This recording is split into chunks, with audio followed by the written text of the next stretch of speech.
pense que c'est l'armée, c'est l'endroit le plus collectif d'Israël. C'est le seul endroit où on peut toucher tout le peuple dans une seule main, où il y a religieux, non religieux, jeunes, vieux, gauche, droite. Tout le monde se trouve tous au même endroit. Et c'est un truc que je peux retenir, c'est je pense que, et qu'on soit religieux ou pas religieux, chacun il sait qu'il se bat pour Jérusalem. Et c'est ça qui nous permet de continuer et de retourner s'il le faut. Rebonsoir à toutes et à tous pour ceux qui nous ont rejoints sur l'InMode. Bien sûr, vous êtes invités à poser vos questions, poster vos réactions. Si vous êtes sur YouTube, vous pouvez également vous abonner. Et nous sommes reliés avec Oublié. Simon, Simon Fitoussi. Tu fais partie du GDOU. Tu es sorti de Gaza il y a même pas, je crois, même pas une semaine. Mais avant ça, dis-nous quelques mots sur toi et ton parcours de Nice à Kochal Yaakov. Raconte-nous. Bonsoir à tous, voilà moi c'est Simon Fitoussi et j'ai fait mon alia il y a maintenant 3 ans et demi et je suis parti de Nice, j'ai fait un an et demi à la Yeshiva du Rav Boshko à Kochav Yaakov, après un an et demi à l'armée et là je suis revenu, je devais compléter mon année de Yeshiva de un an après l'armée et j'ai été rappelé depuis le 7 octobre donc ça fait 5 mois que j'étais à l'armée. Alors, ton intégration, directement, tu plonges dans une yeshiva, la yeshiva du Rav Botchko, et puis tu te retrouves le 7 octobre. Où tu es exactement? Comment tu vis le 7 octobre? Alors le 7 octobre, c'est les vacances de Soukhot, donc j'étais en France chez mes parents à Nice. Et comment j'ai vécu le 7 octobre, de manière un peu spéciale. Et moi, je me trouvais à la synagogue et doucement, doucement, les informations elles sont remontées, les unes après les autres, avec plein d'erreurs au milieu, plein de roquettes. On m'a dit il y a des terroristes dans les airs, des terroristes qui sont venus par la mer, qui ont traversé la barrière. Pour moi, au début, c'était un peu incroyable tout ça, et je pensais pas que c'était réel. Et doucement, doucement, j'ai compris que la situation a été sérieuse. Et donc, dès Motzei Shabbat, j'ai allumé mon téléphone et j'ai vu que j'étais appelé. Donc, dimanche à la première heure, je me suis rejoint vers l'aéroport et à l'aéroport, j'ai demandé à monter dans l'avion et là, ils m'ont trouvé une place directement et je suis monté dans l'avion dès dimanche soir. Alors, super. Donc, tu arrives quelques jours après, tu rejoins ton gdou de Milouim. Quel est ton rôle dans l'armée et dans cette plouga? Quel est ton rôle à toi personnel et qu'est-ce que vous faites comme mission? Qu'est-ce que vous avez à faire? Alors, moi, j'étais donc en SADIR, donc en service militaire obligatoire, j'étais dans l'unité de Givati. Là, je suis dans les Milouim, donc dans les réservistes de Givati. Mon rôle, c'est Kala, ça s'appelle. Et dans la guerre, cette fois-ci, donc là, pour les 2 premières semaines, notre rôle, c'était de défendre les kibbutzim proches de la bande de Gaza. Donc, on était pendant la première semaine à Tkouma, dans le kibbutz de Tkouma, et après, on était dans le kibbutz de En Hashlocha. Et par la suite, on a été envoyé dans le Moutsav de Kissoufim, donc dans la base de Kissoufim, pour garder la frontière pendant toute la période de la guerre. Merci Simon. Tu m'as aussi envoyé une Matseget, donc un PowerPoint. On va voir quelques images et puis tu pourras bien sûr commenter. On vient de finir avec One Family, c'est pour ça que je commence un peu avec Ok. cette image. Est-ce que tu peux nous dire qu'est-ce qu'on voit?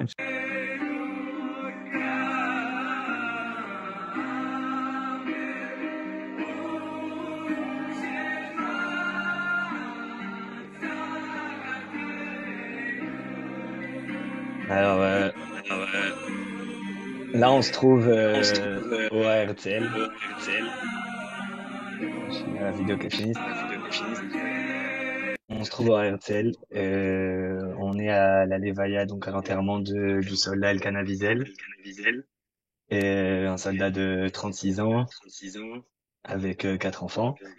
Et là, on est à la fin de la Levaya et c'est son frère qui se met à chanter, qui chante une chanson enfin, un chant qu'on dit tous les vendredis soirs, Anna Bekoar, et pour moi, c'était très important de vous faire partager ce soir cette vidéo parce que on voit que cette levaya, donc cet enterrement rempli de personnes, je sais pas combien il y avait de personnes, 2000, 3000, 5000, je ne sais pas, je savais pas vous dire. Son frère, il demande à tout le monde de chanter ce chant Hana Bekor, qu'on demande à Kadosh Baruch Hu de sa force, qui nous amène la Géoula, qu'il écoute son peuple, etc. Et de savoir que dans des moments de tristesse comme celui-là, de savoir la force de ces gens qui demandent, ces familles qui sont endeuillées, demandent et encore et qui se tournent encore vers Kadosh Baruch Hu, vers Hachem. Pour moi, c'était vraiment un moment que je voulais vous faire partager, de voir la force du peuple juif qui se continue à se tourner vers Hachem malgré la douleur. Voilà la douleur. Tu viens de parler de Wiesel, mais également il y a Shai Biton Est-ce que tu veux nous dire un mot sur Soldat que tu as connu? Et voilà, Shai Beaton aussi, c'est un soldat qui est tombé, qui faisait partie de mon gdoud. Et Shai Beaton, c'est quelqu'un de très particulier. C'est quelqu'un de non religieux, qui a 40 ans, 41 ans, je me rappelle plus exactement, et qui est décédé son dernier jour de Milouim. C'était son dernier jour en tant que réserviste. Après, il devait partir. Et il est décédé ce jour-là. Et c'est un personnage assez particulier. C'est un personnage non religieux, mais qui a compris quelque chose, qui nous a gardé une phrase à nous tous qu'on garde jusqu'à aujourd'hui. Il a dit en hébreu, et mutar lo leaskim, aval asur leaspik leov. C'est permis de ne pas être d'accord, d'avoir D'être en des désaccord. controverses, d'être en désaccord, mais il est interdit de s'arrêter de s'aimer les uns les autres. Et un soir, à la table de Shabbat, on avait chacun nos idées, et lui, il a dit, s'il vous plaît, venez, on arrête, j'ai l'impression que vous êtes contre moi, et je déteste que vous soyez contre moi. J'ai envie qu'on soit tous ensemble. Le but est qu'on soit tous ensemble. Et voilà, Shai Beaton, quelqu'un qui vient de Tel Aviv, quelqu'un qui a des idées qui sont un peu différentes des nôtres. Il nous a donné ce soir-là une grande leçon, que vraiment l'essentiel, c'est d'être ensemble et de former un seul et même peuple. Yézi Baruch. Des moments difficiles, mais il y a également beaucoup de moments de solidarité, de Beyachad, d'union avec les soldats. Tu peux commenter les prochaines images? Et ouais, ça c'est, on se trouve dans une Narzarit, c'est un blindé de l'armée pour déplacer des troupes. Et là voilà, on est tous ensemble, tous avec des anoraks et des kawés, parce qu'il y a la pluie dehors. Et voilà, on a tous le sourire, on prend des photos et on est content. Donc c'est des bons moments qu'il faut garder, je pense. Ça Alors, c'est tu au m'as envoyé moment cette vidéo. Ouais, ça c'est le moment aussi voilà, c'est pour vous montrer l'envers du décor, comment quand la guerre ça se passe tout doucement. Il y a des tanks à droite, il y a une pelleteuse à gauche. On voit que tout est organisé, on voit quelqu'un qui a un drapeau rouge pour montrer, pour que tout est organisé en fonction des forces, qui est devant, qui n'est pas devant, pour pas qu'il arrive le moins d'accidents. Et voilà, ça c'est une des entrées dans Gaza. Là, on se trouve on se trouve à 600 mètres de la bande de Gaza. Et voilà, de savoir que à 600 mètres, il y avait des maisons et que ces maisons, elles étaient remplies d'armes, de vestes, de terroristes. C'est aussi quelque chose qui est important de savoir que l'ennemi se trouve à 600 mètres et pas au cœur, fin fond de la bande de Gaza. Alors justement, tu avais beaucoup de missions. Ouais, moi mes missions principales c'était donc que toute la guerre j'étais en dehors de la bande de Gaza et à partir du mois de janvier on rentrait pour 12 heures à l'intérieur et on ressortait et la mission c'était de d'éliminer toutes les maisons tous les quartiers qui se trouvaient à moins d'1 kilomètre de la barrière pour élargir le périmètre de sécurité pour pouvoir permettre aux habitants de la bande, aux habitants aux kibbutz qui sont proches de la bande de Gaza de pouvoir revenir après la guerre au plus vite, en sécurité. Alors voilà, là tu nous écris, Ma'achorei kol lochem, derrière chaque combattant, yesh mishpacha, il y a une famille. Toda, il y a même Ouais. écrit à côté en français, je sais pas si c'est toi, Jérém, mon ancien meilleur ami, je t'aime. Et, Et là, j'aimerais ouvrir avec toi le sujet d'être Rayal Baudet, puisqu'en fait, tu es tout seul ici, tes parents sont encore à Nice. Alors ouais. derrière chaque soldat, il y a une famille, mais toi, ta famille, elle est pas si proche. Ouais, bon, moi, ma famille, elle est en France, mais ils sont tout aussi proches. Ils m'accompagnent dans tout ce que je fais, ils me soutiennent dans tout ce que je fais. Donc, pour moi, c'est pareil. Mais c'est surtout de cette personne que j'aurais aimé parler. Voilà, il s'appelle Itiel Cohen. Il a 36 ans, il a 6 enfants qui l'attendent à la maison. Et je pense que cette phrase, Marco École Lochem, derrière chaque ce combattant, il y a une famille. Merci à vous, la famille, de donner la possibilité. Faut comprendre, je pense que cette guerre, elle ne touche pas que les combattants, elle touche combattants comme civils. Et quand il y a un soldat qui part à la guerre, c'est toute sa famille qui part avec lui à la guerre. Et de savoir qu'il y a des gens de 36 ans qui ont 6 enfants qui attendent à la maison, ils sont prêts à tout lâcher pour la collectivité d'Israël, pour le peuple d'Israël. Je pense, moi, en tant que soldat qui a 21 ans, ça m'a donné des forces tous les jours. Tu veux commenter? Ouais, voilà, ça aussi, c'est une des conditions, la pluie, dormir dans des tentes, etc., de savoir l'ambiance dans laquelle on vit. Donc voilà, comme pareil, moi, à 21 ans, c'est possible de s'habituer à tout ça. Mais voilà, il y a aussi des gens de 36 ans, 6 enfants qui ont aussi mis patauger les pieds dans l'eau et je pense que voilà, une des conditions. Alors il y a des beaux moments aussi. On va écouter, puis peut-être qu'après tu pourras commenter. הוא יברך את כל הפלוגה, את כל החיילים, את כל נשותיהם, שהקדוש ברוך הוא יעזור לכם לנצח את אויביכם, יתקיים בכם ארדוף הלוואי ואשיגם ולא אשוב עד קנותם. ותחזרו לביתכם בריאים ושלמים. יחד עם כל חיילי צה"ל. יחזיר הקדוש ברוך הוא את כל החטופים. ישלח רפואה לכל החולים. לכם יהי רצון ולומר אמן. Vous dire dans quel contexte ça a eu lieu? Ouais, ça. Après, on a eu un petit événement dans le Gdoud où on a perdu pas mal de d'amis à nous. On a perdu presque 14 personnes de notre Plouga. Et donc ça, c'est le Rosh Shmuel Eliaou qui vient le lendemain. Et on a fait le Birkat à Gomel, donc la bénédiction pour remercier Hachem qu'on est sorti de ce miracle. Le Rosh Shmuel Eliaou, il est aussi venu nous bénir tous ensemble. C'était un moment très fort en émotion. Et là aussi,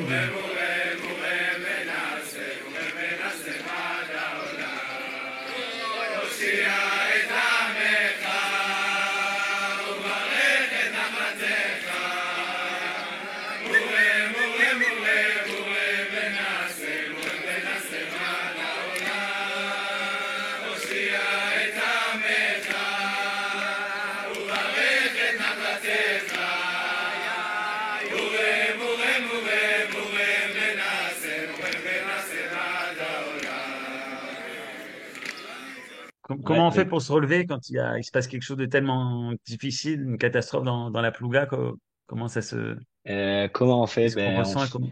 La Emouna, la croyance en Dieu, de savoir que tout ce qu'on fait, voilà, comme je vous ai montré au début de la vidéo, avec la force qu'on a trouvée auprès des familles qui continuent à dire, qui continuent à chanter des chants et des Shirin et Shama. Ben voilà, c'est exactement pareil. C'est avec la croyance, la foi que Hachem va nous délivrer. Urem, urem, enasem et haolam, Hoshia et Amecha. Hachem délivre ton peuple. Et c'est avec ces phrases-là, c'est tous ensemble. Il n'y a pas que des religieux dans cette plouga, il y a aussi des non-religieux. Et c'est de savoir que voilà, pourquoi on se bat, où on se trouve, et d'être trouvé, de puiser ses forces au sein même du Kotel, à l'endroit le plus saint aujourd'hui pour l'âme Israël. Et ben, c'est exactement comme ça qu'on continue. Et voilà, c'est vraiment la Emouna, c'est ça qui nous tient tous les jours, et de savoir pourquoi on se bat. Et qu'on soit religieux ou pas religieux, chacun il sait qu'il se bat pour Jérusalem. Et c'est ça qui nous permet de continuer et de retourner s'il le faut. Alors justement, tu parles de Emouna, et il y a des moments aussi, j'imagine, qui sont forts. Est-ce que tu veux nous commenter cette Ouais, photo? c'est pareil. Là, on est sur le toit d'une Arzarit, sur le toit d'un blindé. Et on est en train d'allumer les bougies de Hanouka. On part juste après, on part en mission, quoi. Et voilà, on allume les bougies de Hanouka. On n'oublie pas de faire les mitzvot. Ça aussi, c'est deux personnes qui sont pas forcément religieuses. Et on allume tous ensemble. On fait Sem Tanes et on se puise nos sources au sein même de Hanouka. De la même manière que les Maccabim, ils ont fait tout ce qu'ils ont fait. Alors nous aussi, on essaye de s'identifier à eux. Merci Simon. Peut-être encore une ou deux questions. Est-ce qu'il y a quand même des déclics? Est-ce qu'il y a des réflexions ou des changements qui ont lieu entre le Simon d'avant la guerre et le Simon qui est maintenant sorti de Gaza? Est-ce qu'il y a des réflexions qui ont germé grâce à ton action et ton combat au cœur de Gaza? On se renforce au jour le jour, ça c'est sûr. C'est vrai que ça renforce dans la tête cette expérience et c'est pas quelque chose de facile, c'est pas quelque chose d'anodin et de s'entourer. Voilà, les Midouim, le monde des réservistes, c'est un monde où tu t'enrichis de plein de choses parce que toi t'es tout jeune, mais tu touches des gens qui ont 21 ans, des gens qui sont religieux, pas religieux, des gens qui ont 31 ans, 36 ans, 40 ans, 42 ans et tout le monde est tous ensemble. Donc c'est sûr qu'on apprend au jour le jour de chaque personne. S'il y a quelque chose qu'il faudrait retenir, voilà, je pense que c'est ce yacht d'être tous ensemble. Je pense que l'armée, c'est l'endroit le plus collectif d'Israël. C'est le seul endroit où on peut toucher tout le peuple dans une seule main, où il y a religieux, non religieux, jeunes, vieux, gauche, droite. Tout le monde se trouve tous au même endroit. Et s'il y a un truc que je peux retenir, je pense que il faut vraiment qu'on retrouve tous le Ham Israël un objectif commun.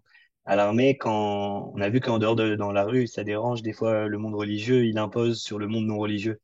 Et à l'armée, il y a le monde, l'armée, c'est un endroit qui est super religieux où il y a les kiddush. Nous, il y avait 3 minyan le matin, 3 minyan de mincha, 3 minyan de harvit, le sefer Torah, divrei Torah, melave malka, onek Shabbat. Il y avait tout, des chants de Shabbat à table, qui Shmarat Shabbat, etc., etc. Religieux, non religieux, tout le monde se chante au côté des chansons, qui se rapprochent de Hachem. Et pourquoi alors, pourquoi dans la rue ça dérange? Et pourquoi à l'armée ça ne dérange pas? Et pourquoi à l'armée qu'on mange cachère de la madrine, ça dérange personne, et dans la rue, ça dérange pas? Parce que je pense que là-bas, on a compris qu'on avait tous un objectif qui était commun, c'était de défendre le peuple d'Israël. Et quand on a un objectif commun, alors les différences des uns et des autres, elles me dérangent pas de la même manière que ça me dérange pas que quand quelqu'un il sort son téléphone à la table de Shabbat parce que c'est sa croyance. Alors moi aussi, lui aussi, ça lui dérange pas quand je fais le mon qui douche. Et en plus de ça, il demande que je le fasse à voix haute, et il demande, Et si je le fais pas, il m'a dit, oh, t'as pas fait? Non, mais j'ai fait avant la tefila, parce que moi, j'ai voulu faire kidouche juste après la tefila. Non, non, mais là, c'est la Seudat Shabbat, faut que tu refasses. Alors, tu refais pour tout le monde.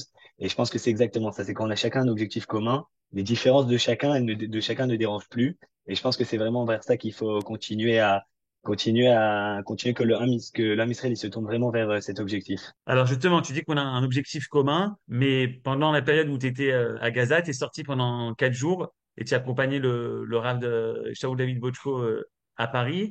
Est-ce que nous, on parle d'une union, d'un sentiment d'être ensemble, d'un but commun?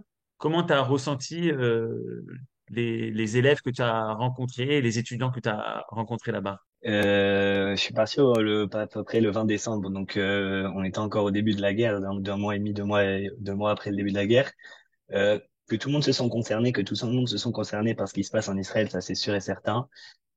Surtout chez les familles, chez les jeunes familles. Et je pense que tout le monde comprend qu'il se passe quelque chose de spécial en Israël. Malheureusement, je pense aussi que l'environnement dans lequel les gens y vivent en France, ils ont pas une attache particulière comme un fils en Israël ou quelqu'un de très proche en Israël. L'environnement, il permet pas toute la journée d'avoir nos réflexions et nos yeux tournés vers Israël, même si je pense que leurs cœurs, ils sont vraiment tournés vers Israël. Et des fois, nous, quand on a parlé aux jeunes, on a senti que oui, ça intéressait, oui, quand on parlait de la guerre, ça intéresse, et bien sûr qu'ils sont inquiets, mais pour arriver à franchir le cap, à arriver à se sentir acteur et non plus spectateur de ce qui se passe, il y a encore beaucoup de craintes et la pression sociale qui est en France, que ce soit la pression par rapport la pression par rapport au travail, la pression par rapport aux études et qu'est-ce qu'on va faire plus tard. Je pense qu'elle a un impact impressionnant. Et c'est pour ça que j'encourage vraiment, et j'ai senti ça, et même des amis à moi ont fait beaucoup de voyages d'aide d'une semaine en Israël pour venir aider. Et je pense que c'est que quand on vient ici, quand on se rend compte de ce qui se passe ici, que vraiment on arrive à s'ouvrir, vraiment à s'ouvrir au monde complètement, à s'ouvrir à ce qui se passe en Israël et à se rendre compte de ce qui se passe ici. Merci, Toda Rabba, merci Simon Tada, d'avoir été avec nous.